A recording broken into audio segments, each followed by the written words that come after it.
Thank you for joining us. From our studio in Tokyo, this is NHK Newsline. Foreign ministers from the Association of Southeast Asian Nations are holding a virtual meeting, and rising tensions over the South China Sea are likely on the agenda. Ministers from the 10-member countries are expected to issue a joint statement calling for restraint. The South China Sea is the site of competing territorial claims by countries including Vietnam, which is hosting the event, as well as China and other ASEAN nations. Beijing and Washington are also at odds over the issue. The U.S. has rejected China's maritime claims to most of the sea as completely unlawful. In July, the U.S. held military exercises in the area that included aircraft carriers. Then, in August, the Chinese military test-fired ballistic missiles toward the sea.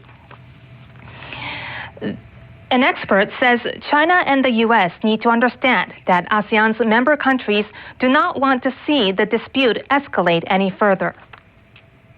ASEAN in particular is very interested in managing incidents in the South China Sea, and we hope that we can constructively contribute to managing the tension in the South China Sea, including the tension between the U.S. and China. He expressed hope that Wednesday's meeting would push all countries involved to find ways to resolve the situation. Chinese President Xi Jinping and his Foreign Minister Wang Yi offered some harsh words on Tuesday that appeared to criticize the United States. The comments come as Beijing bristles against the tough rhetoric coming out of Washington leading up to the U.S. presidential election in November. Xi was attending a ceremony to honor people who work to contain the spread of the coronavirus in the country. He said countries that engage in selfishness, scapegoating, and twisting the facts hurt not only themselves, but people around the world as well. Xi was apparently referring to U.S. President Donald Trump, who has accused Beijing of allowing the coronavirus to spread on a global scale. Foreign Minister Wang was speaking at a different forum. He took aim at the practice of targeting the leading firms of foreign countries on the pretext of security concerns. He called this a form of bullying.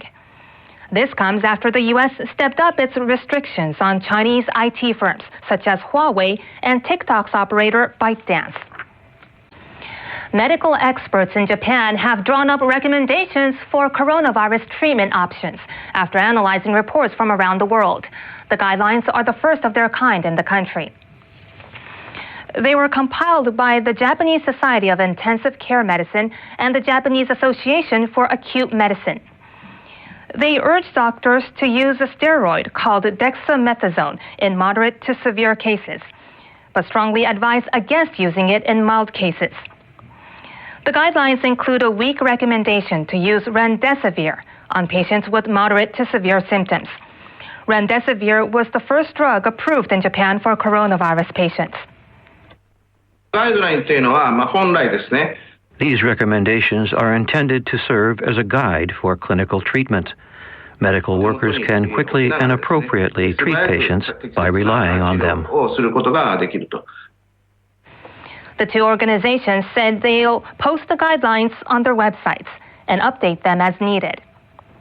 Across Japan, over 500 new infections were reported on Tuesday. That brings the overall total in the country to more than 73,000 cases. Over 1,400 people have died. 9 leading drug makers around the world have issued a joint statement vowing to put safety first in developing coronavirus vaccines. The companies include Britain-based AstraZeneca and US-based Pfizer. The declaration was issued on Tuesday. The companies promised to make the safety and well-being of vaccinated people their top priority. They say they'll only seek approval or emergency use authorization after safety and effectiveness are demonstrated through phase 3 clinical study. Coronavirus vaccines currently under development haven't yet passed the final phase of clinical trials. But China and Russia have already authorized the use of some vaccines. And U.S. authorities have suggested they too will approve some vaccines for emergency use. The race for a vaccine has become highly competitive as governments see it as a way to boost their own standing. The declaration by the drug makers appears to be an effort to assure the public they will stand free of political interference and make safety the priority. Some media say that AstraZeneca has decided to put its own vaccine candidate on temporary hold. This is after a recipient reportedly developed a potentially unexplained illness. The company says it's investigating whether this is a side effect of the treatment. Johns Hopkins University in the U.S. says there have been over 27 million coronavirus infections worldwide. More than 890,000 people have died. NHK has learned that more than 10% of the evacuees from no-entry zones in Fukushima Prefecture have died since the meltdowns at the Fukushima Daiichi nuclear plant in 2011. 7 local governments in Fukushima Prefecture say that more than 26,500 people originally lived in areas now designated as no-entry zones. But as of August this year, at least 2,670 people have died since evacuating from their hometowns. Radiation levels remain high in these areas. The government does not allow anyone to live there. Sato Tadakatsu says his father Kenji always wanted to return to his hometown in Tomioka Town in a no-entry zone. The father died last year at the age of 75. The nuclear accident forced Kenji to live apart from his son and grandchildren. The father eventually grew weak in the neighboring town to which he evacuated. It's been 9.5 years. I really want the government to clearly show its plan so that fewer people will die with regrets, like my father. The Japanese government is decontaminating the land and building infrastructure in some areas and plans to allow residents to return in 2 or 3 years. But there is as yet no concrete plan to make more than 90% of the no-entry zone habitable again. Residents in California are enduring another night of smoke and flames. Thousands have had to evacuate in a record season of wildfires. And they're not the only Americans experiencing extreme weather. NHK World's Catherine Kobayashi reports. The skies over California burn red every year in what seems like a rite of summer. But this year, wildfires are consuming more land than ever, destroying homes, cutting off power, and cloaking the skies in smoke. Our number one priority for this fire is the protection of life and property. Residents have sweated through record heat during a dry summer. Then, lightning strikes sparked dozens of fires. Wind stoked the flames as the fires converged. But those aren't the only causes. One couple held a celebration to announce the gender of their baby. They used a pyrotechnic machine that generates smoke and heat.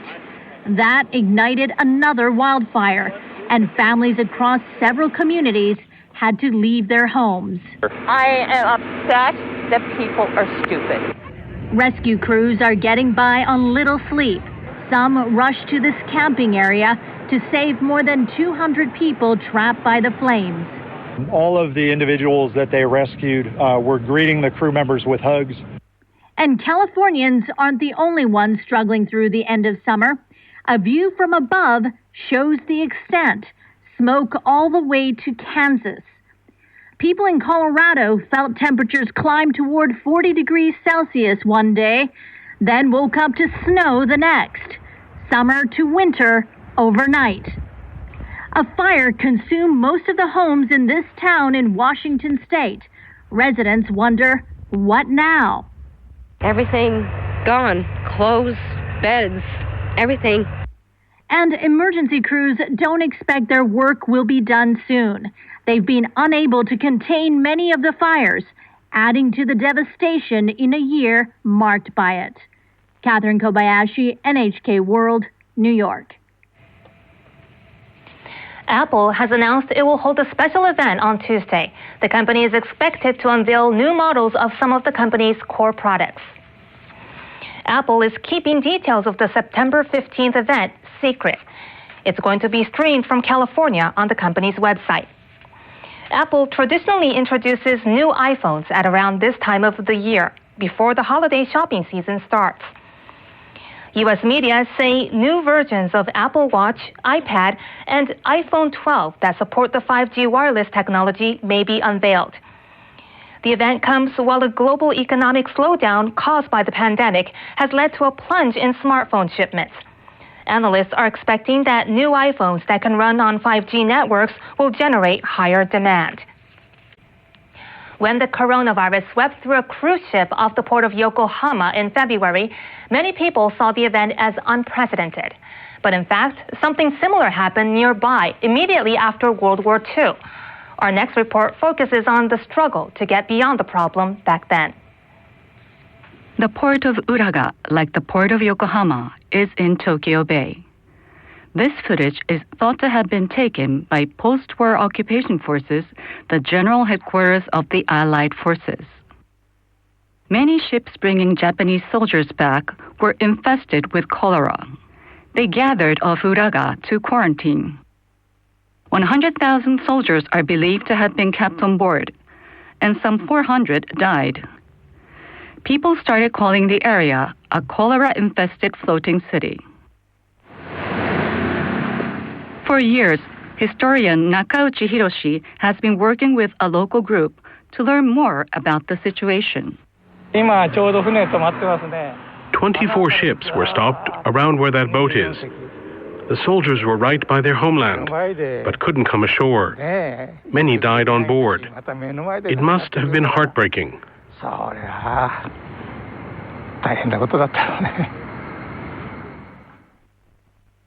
Nakauchi's father was among the soldiers affected by the quarantine.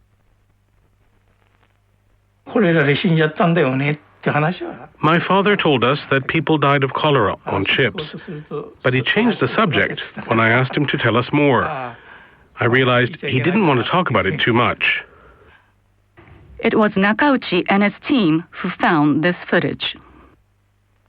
It shows the pesticide DDT being sprayed directly onto soldiers' bodies and possessions in an effort to prevent infections from spreading.